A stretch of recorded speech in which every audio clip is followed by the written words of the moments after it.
Tervetuloa tämänkertaisen ristiretken pariin. Tässä jaksossa pohdimme, mitä raha ja menestys ihmisille merkitsee ja minkä vuoksi jotkut niitä havittelee. Charlie Siem on maailmankuulu konserttiviulisti ja miljardööriperheen periä. Hänen sukunsa on yksi Euroopan rikkaimmista. Charlie ei kuitenkaan ole koskaan halunnut perheensä rahoja tai jatkaa suvun liiketoimintaa, vaan päätti jo nuorena poikana, että haluaa luoda oman uransa muusikkona.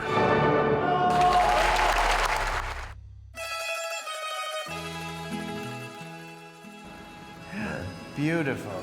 It's a piece of art. Yeah, in a way. Yeah. Charlie on Etonin yksityiskoulun sekä Cambridgen yliopiston kasvatti. Hän on korkeakoulutettu ja kansainvälinen tyyli-ikoni, joka on nähty myös suurien muotitalojen mainoksissa. Maybe we should take it for a spin. Let's do it. Let's go get some speeding tickets. Nice. Sounds pretty good, right? Yeah. Yeah, you should I was just going to say, just turn off the sound system. Let's listen to the engine. No music, yeah. No music. Ooh. Yeah. Nice.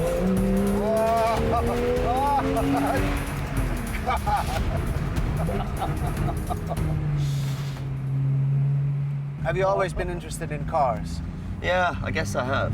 But you like pretty much everything that has anything to do with style. But I don't think about cars in terms of style. Like, I don't really like buy. I mean, I guess it's an orange car. It definitely looks pretty striking. But I don't know, like style is a funny one in a way because, like, on the one hand, I think it's both very superficial, but it's also crucial somehow. Because like, what makes you an individual? What makes you experience life in a kind of particular way and appreciate all the details? It was all about style. Yeah. Even if it's about how you play the violin, it's your style of playing. Yeah.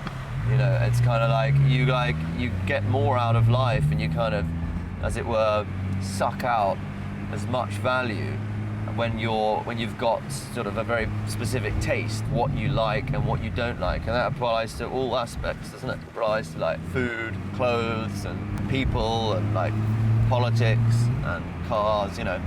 So would you say this is your dream car, or do you think you might change at some No, I'm point? ready to change now. I've had this for 3 years. Yeah. I'd like to sort of step up. I would like to get more of a limited edition or kind of 911. Yeah.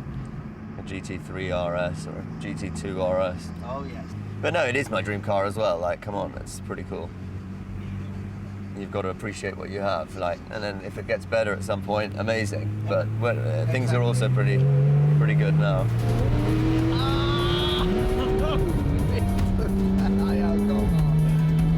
I can live the life that I would, have dreamt about when I was a boy. Will I grow up and be driving around Florence in an orange Porsche and that'll be my life? Yeah.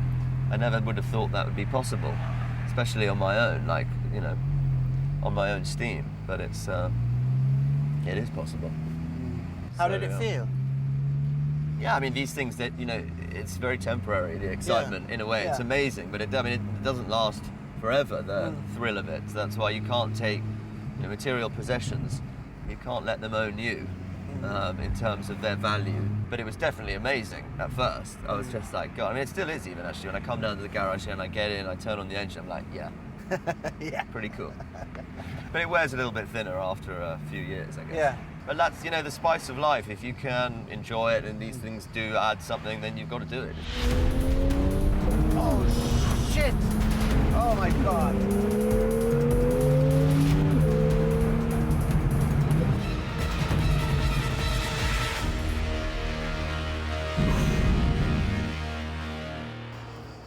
Yeah, I mean, a lot of the time I get swept up in just living in a superficial way, and it sort of kind of get you from day to day, and they're not so meaningful, and it's just, then it feels like a waste, and I feel that's my biggest challenge.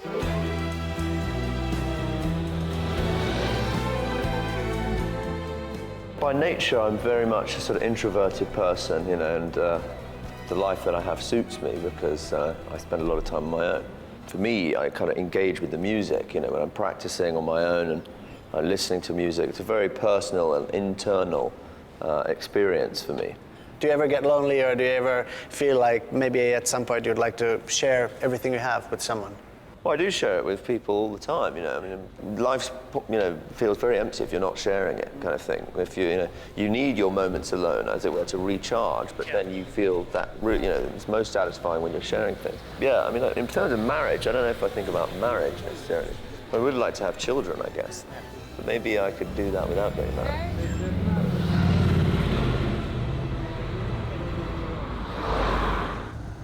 Charlie asuu Firenzen sydämessä epätodellisen suuressa ja upeassa kattohuoneistossa.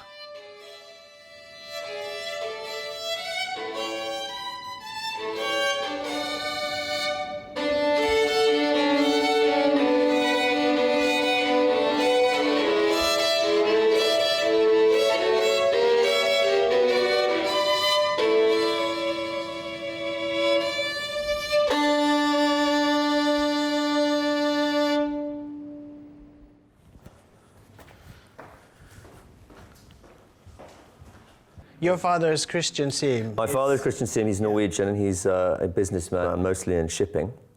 And me and him do very different things. What age did you realize that you basically had everything? I never felt that sense of material privilege, I only discovered my dad was so wealthy when I was about 20 years old. I never had any idea I was more wealthy or that he was more wealthy than anybody else, because they didn't in any way shower us with great splendor in a material sense.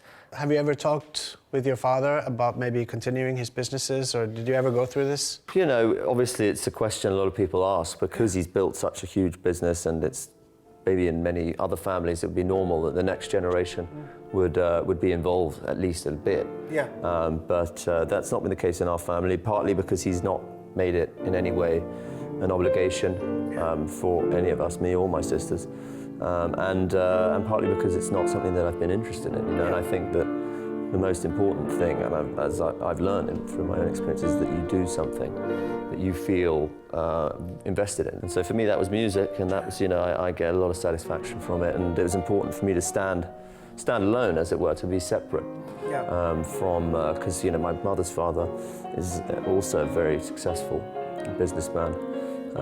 Also self-made, incredible, achievements by both of them, and who knows to what extent being born into a family like that, with my characteristics as a human being, made me say, right, I'm going to do something totally different, because I can't feel, as it were, that sense of real self-satisfaction, and that sense that I've earned my place in the world by unless I've done something creative in my own right.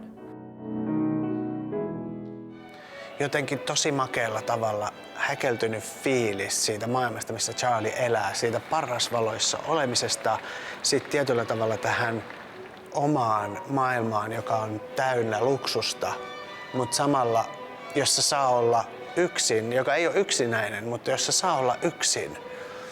Ja miettii omaa luonnetta, niin tää sopisi mulle ihan täydellisesti.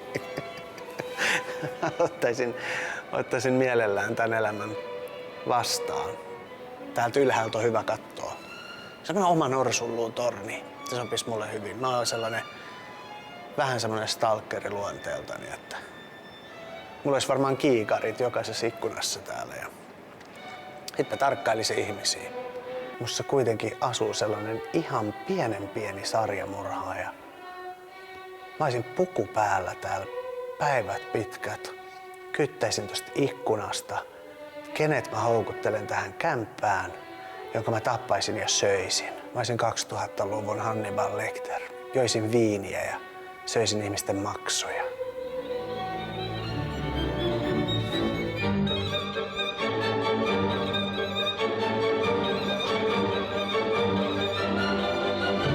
Do you ever encounter situations where you might hear people thinking that, oh, well, he's got everything, so it's easy for him to be? No, it's always easy to sort of make judgments on other people, and I think everyone makes judgments on everybody, differently. Some people will always just look at me and think, well, he's just privileged and everything he has was given to him, and they probably have no idea what it is to play an instrument or to build a career in the music world anyway. Exactly. People will think what they think, and to hell with them. My greatest privilege is not being born into a wealthy family. It's being born with the drive and the hunger and the ambition. Someone gives you a great car, or someone gives you a great house, or someone just gives you, all of those things that everyone aspires to buy at some point, it doesn't feel good at all. It only feels good when you work, like I have the car that I drive here. I bought that as a symbol of, after a couple of years of playing, and so I said, I'm going to buy something that represents, it's a very superficial, materialistic thing to do in many ways, but it's much more pleasurable when you buy it from your own efforts.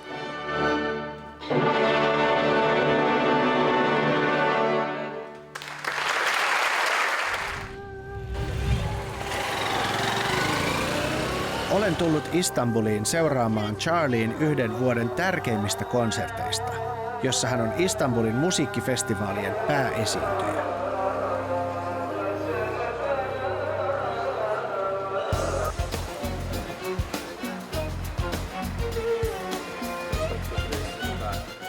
We're gonna be in a James Bond movie.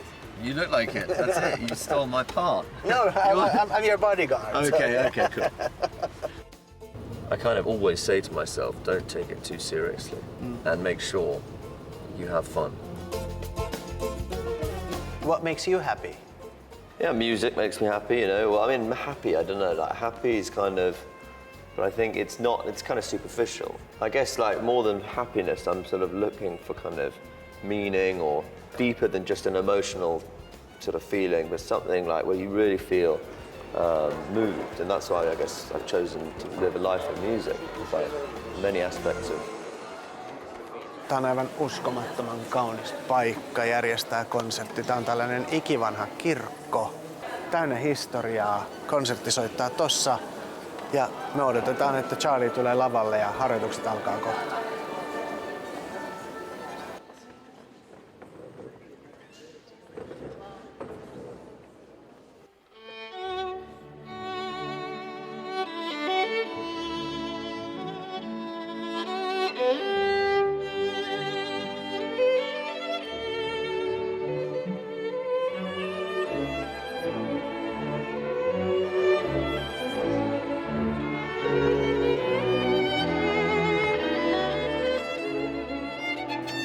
Tunnelma täällä kirkon edustalla tiivistyy, kun koko Istanbulin taide- ja kulttuurikerma saapuu paikalle kuuntelemaan Charlien konserttia. Kuka tahansa, joka on joku Istanbulissa, on tänään täällä. Siinähän se olikin. No niin. Ja sen takia minä olen tänään täällä, koska olen tuottajamoguli Helsingistä. Päivää gudaa. How was practice? Practice makes perfect. Yeah. Supposedly. It's a nice place though, isn't it? Really nice, really nice. And I've heard your name a lot here. People are talking. I've heard. I don't understand what they're saying, but Some I can. of it's Charlie Siem. Yeah, Charlie Siem. That's probably what it is. No. I guess it's kind of an effort for me to kind of get out and especially meeting new people. And sometimes it's worthwhile, but a lot of the time that isn't the case, and you like avoid any awkward moments, and that's a lot of socializing. It's a lot of wasted time, I always think, That's why I avoid it, because I'm not very good at it, I guess, and I find it's draining. It takes a lot of energy, to mix, meeting new people and going to these kinds of events where you kind of have to talk a lot of the time about meaningless things as well. So now that's it, I sit in the dressing room. It's a familiar scene for me. Yeah. I got here on the sofa with the violin next to me, my, super suit ready to put on when I go on stage. It's like going, I'm going to go on a great journey, walk over a mountain, and there's times when there's a storm, there's times when it's an icy mountain pass, and blizzard, and it's not going to be easy. But the key is that I keep walking. I don't stop. I get down the other side of the mountain. You bring your weapons, you have your skill set, but you don't know what's going to happen. Yeah. And you just have to respond, You've got to be ready to adapt and be flexible to what happens in the moment. And that's what live performance is all about. Being adaptable.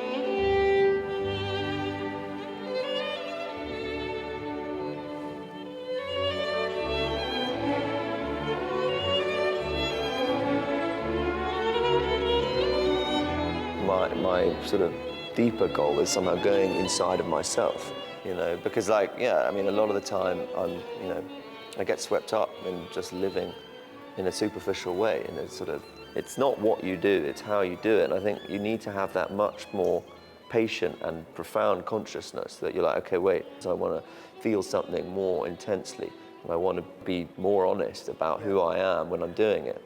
But if you don't have the discipline to constantly remind yourself of that, you always slip back into just patterns of behavior that kind of get you from day to day, and they're not so meaningful, and it's just, then it feels like a waste. And I feel that's my biggest challenge. You've got to experience life on the level that you think is most valuable and most sort of, for me, intense and kind of powerful.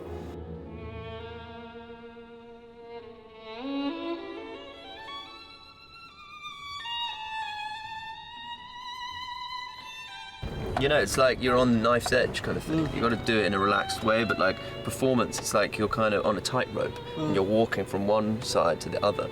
And there's a lot of times where you can just slip off, you know, and you're always one moment away from it.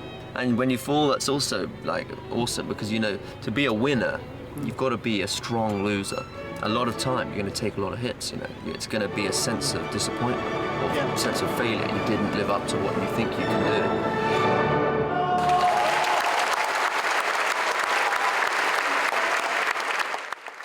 What makes you sort of end up doing great performances sometimes is because you're able to deal with that when you slip off the rope.